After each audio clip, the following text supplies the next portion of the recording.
Hello, and welcome to The Real American Revolution, a series of public television programming interviews with authors, historians, and scholars who focus on what really happened during our American Revolution. Now, my name is Randy Flood, and today's interview is brought to you by the Real American Revolution and the American Revolution Consortium for Civic Education. My guest today is author and historian John Beakes. John graduated from the United States Naval Academy in 1966 and served in nuclear submarines until 1974, when he began a business career of executive leadership in technology service companies. Now, John is the co-author, along with Jim Pickett, of Cool, Deliberate Courage, John Eager Howard in the American Revolution, and also Light Horse Harry Lee in the War for Independence. In 2015, he published Otho Holland Williams in the American Revolution, and his most recent book, DeKalb, one of the Revolutionary War's bravest generals, is already on its way to becoming a bestseller. So, John, welcome again to the Real American Revolution. So let's begin. Thank you very much, Randy. Glad to have you with us. Okay. John, why did you write about John Eager Howard? Who was he? Well, I told this story sort of opening my my writing career, but I had to take my wife to Greensboro, North Carolina for a weekend reunion of her sorority. And I drove her there and she stayed in the dormitory. So I had the weekend to spend in Greensboro, North Carolina. And I wound up walking the Guilford Courthouse battlefield for the entire Saturday afternoon. I got to the key point where the battle turned, and it was the Maryland line that was key to that. The key hero was John Eager Howard. Well, I lived in Howard County, Maryland for about 20 years at the time. I was a military person. I had a military education. I'm interested in military history, but this is 30 years ago, I guess. I didn't know what Guilford Courthouse was. I'd never heard of it. So I wrote myself a note: when you get home, find a book about John Eager Howard and find out who he was and what he did. So I searched and searched and searched. There was no book. So I started myself going to the Maryland Historical Society, and it turned out there's a lot in the archives there. So I tried to put together the story of John Eager Howard. That's why I wrote about him, how I wrote about him. And the more I found out, he really made a tremendous contribution to the success of the revolution. Mm-hmm. A lot of people, I think in the last 20, 30 years with Jack Buchanan's book, The Road to Guilford Courthouse, people have begun to study the war in the South more. And I think as that has happened, the Maryland line's contribution, and particularly people like Howard, I think has become more known. Mm-hmm. Well, let's talk about Howard's early life. What was it like before he joined the Army? Well, he was the son of a prosperous farming family that lived northwest of Baltimore, Maryland. And he had a good education. I always say one of the blessings I have is that the people that taught him, he had wonderful handwriting. So I've read, I think, virtually every letter he ever wrote, and they're easy to read because he wrote so well. But he was very articulate, very well spoken, very well educated, although he was basically a farm boy that lived in a local community northwest of Baltimore. Although fortunately for him, his predecessors invested in property north of Baltimore, which became right in the growth path of Baltimore, which played out for him very well. But I say this a lot about officers like Williams, like Lee, like Howard.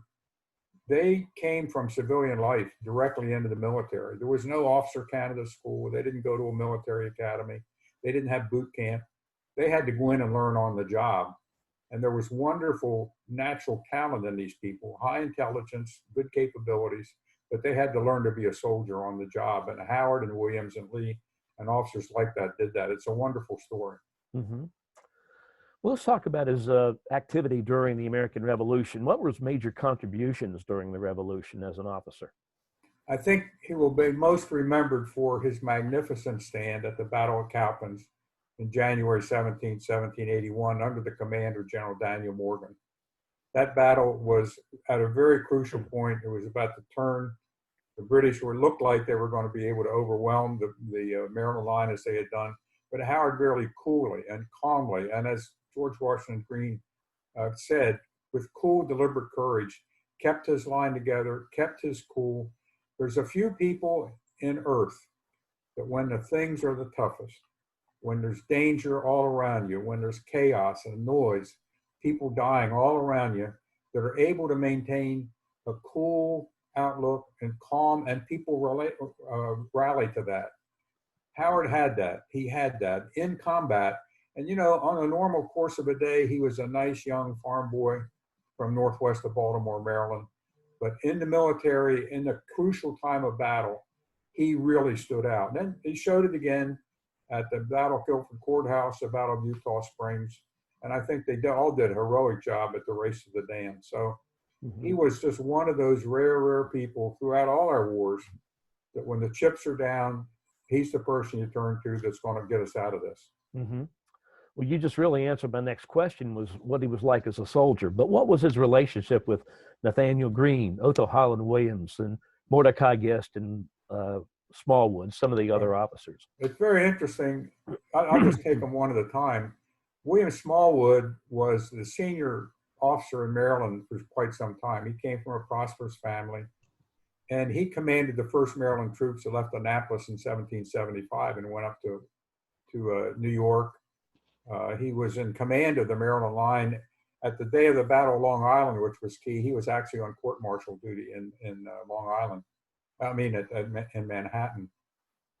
But he commanded in the South, and he was the first president of the Society of Cincinnati. So he was always seen by the Maryland troops as the senior military officer in Maryland. Now, there was a time after the Battle of Camden when Howard and Williams were given the option of working for Smallwood, and they chose not to. I always thought that was very, very important, because I think they respected him for his position and all that, but when it came to combat operations, I think they would have preferred other leadership. Mordecai Gist was the hero of the Battle of Long Island. The Maryland 400 basically saved the American Army that day after the British had turned their flank, and the American Army was totally in retreat. 400 Marylanders fought at Gowanus Swamp and held off the entire British Army for a day. Only 9 Marylanders got out of that alive and came back. Gist was the leader of that. So he was a magnificent leader. He spent a lot of the war back in Maryland recruiting, although he was at the Battle of Camden, and he came down toward the end of the war. He wound up marrying and living in Charleston after the war. I think part of why we don't know much about him is his records are half Maryland, half South Carolina. It's been hard to pull it together. Otho Holland Williams was a clerk. He became an orphan at age 13, but he was a clerk in Western Maryland. But he was an outdoorsman, you know, of the time. He had a musket and he could shoot and he hunted and all those kinds of things. He went into the Army with the 1st Riflemen on June 14, 1775, the birthday of the Army. He went in as a lieutenant in that rifle corps. They marched to Boston in 3 weeks, were there for the Boston siege. He came back to New York. At the Battle of Fort Washington, George Washington was standing at Fort Lee with looking across and seeing the battle at Fort Washington. And the riflemen it was unbelievable how they defended that. He never forgot that for the rest of Washington's life. And Williams was the deputy commander of that. Whenever a rifleman approached Washington, he would do what he could to help him out. So then he became a prisoner of war. And think about this young 26-year-old that walked to Boston in 3 weeks. While he was a prisoner, he got tuberculosis. And fast forward to age 45, he died of consumption, as they're called in those days. But in the meantime, he became acting adjutant general of the Army under Washington for a few months. He was adjutant general under Cobb when he marched south, under Gates, and then under Greene. So they all respected his military ability, his administrative ability, and he was a great writer. A lot of the history we have of the South, the original history, he wrote. And he was also a terrific combat soldier. He led the screening force in the Race to the Dam that I've talked about that protected Greene's army as they retreated. He was really pointed out at the Battle of Eutaw Springs. Congress awarded him a sword. And remember, I said he came into the Army in 1775 as a lieutenant. He became a brigadier general. Greene recommended him for that. So this is one military career that's a rifleman. He's wounded. He's a prisoner. He's an adjutant general. He's a combat leader and awarded a sword by Congress and ultimately a brigadier general. So I think that And the other thing about Williams and Howard, it's interesting that for a short time after the war, they were sort of two young veterans looking around. They'd go to parties looking for ladies. They'd talk back and forth about ladies. Howard had more money than he had. He had a carriage and so forth. But then Williams got married, and that sort of stopped that. But they were friends for the rest of their lives. Mm-hmm. And that, you know, that goes with the adjutant general and one of the commanders of one of the regiments. So they were close friends by the end of the war. Mm-hmm. Interesting. Well, John Edgar Howard had a very distinguished career after the war. So let's talk about his life after the war. And as a follow-up to that, how's he remembered today? Well, you know, he was very prominent in Maryland, certainly. He married Peggy Chew, a prominent Philadelphia aristocrat, in about 1787. George Washington attended the wedding and the dinner afterwards. So Washington knew of Howard. He knew he was one of his. Daniel Morgan called them old swords, my old swords. That was the soldiers that he respected the most. So he was certainly in favor with Washington. He served in the House of Representatives in 1787. He became governor of Maryland for 3 one-year terms from 88 to 91. He served in the Maryland Senate then. They elected him to the U.S. Senate. He served in the U.S. Senate until 1803. In 1816, he was a candidate for Vice President of the United States. So he was very much a George Washington Federalist on that side. And most of the Society of Cincinnati and the military officers tended to revere Washington and to follow him politically. Another thing that's not widely known, I think, there was a time when the Secretary of War, Henry Knox, wanted to go off. He had a estate in Maine that he was building and so forth.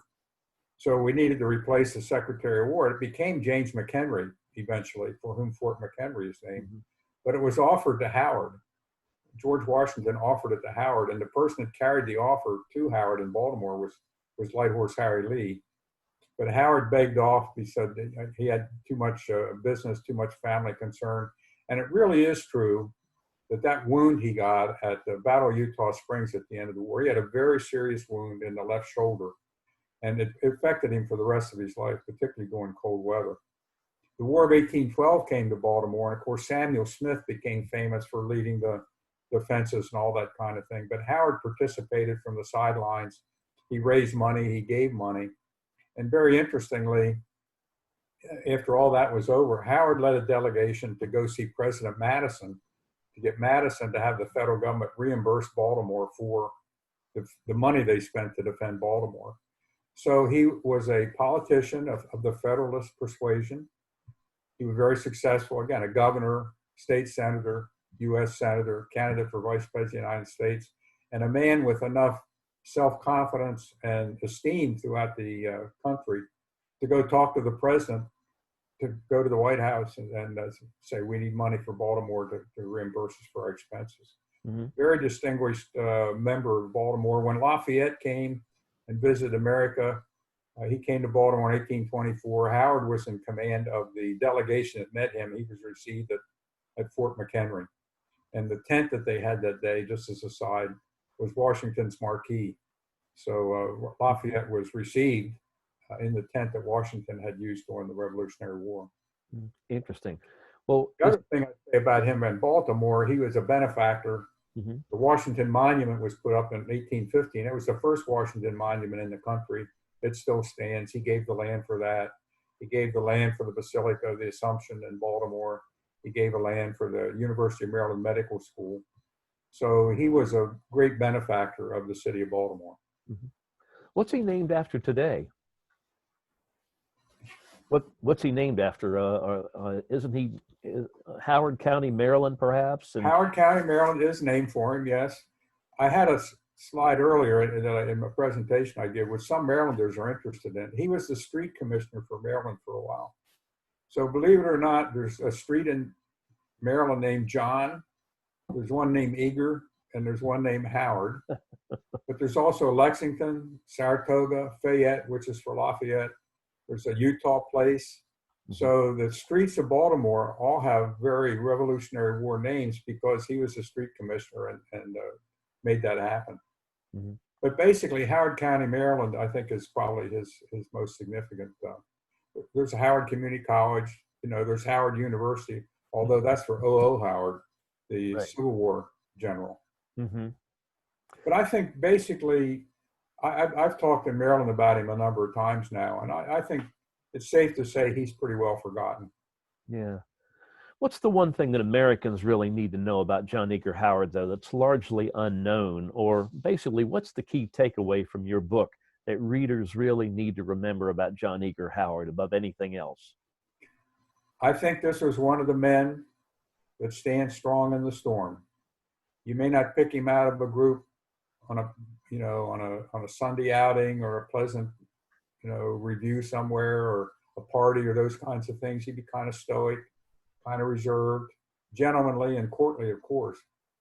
But in the key moment of battle, when the chips are down, when everything's on the line, this is a man that would stand tall, steely determination, calm demeanor that people would rally to, the kind of leader in military and combat that saves the day, which he did many times. Mm-hmm. Excellent. Well, John Beakes, thank you so much for talking to us today about John Eager Howard and the American Revolution. It's a pleasure to have you on The Real American Revolution. And folks, this is the book, Cool, Deliberate Courage, John Eager Howard and the American Revolution by John Beakes. It's published by Nautical and Aviation Publishing in Mount Pleasant, South Carolina. This is it right here. An excellent read. You really enjoy it. Matter of fact, when I first read it, I couldn't put it down. I had to finish it from beginning to end. It's really an excellent book. And so join us again. Our guest today has been John Beakes, Cool, Deliberate Courage, John Eager Howard and the American Revolution. So join us again for another exciting presentation at The Real American Revolution. My name is Randy Flood, and so long for now.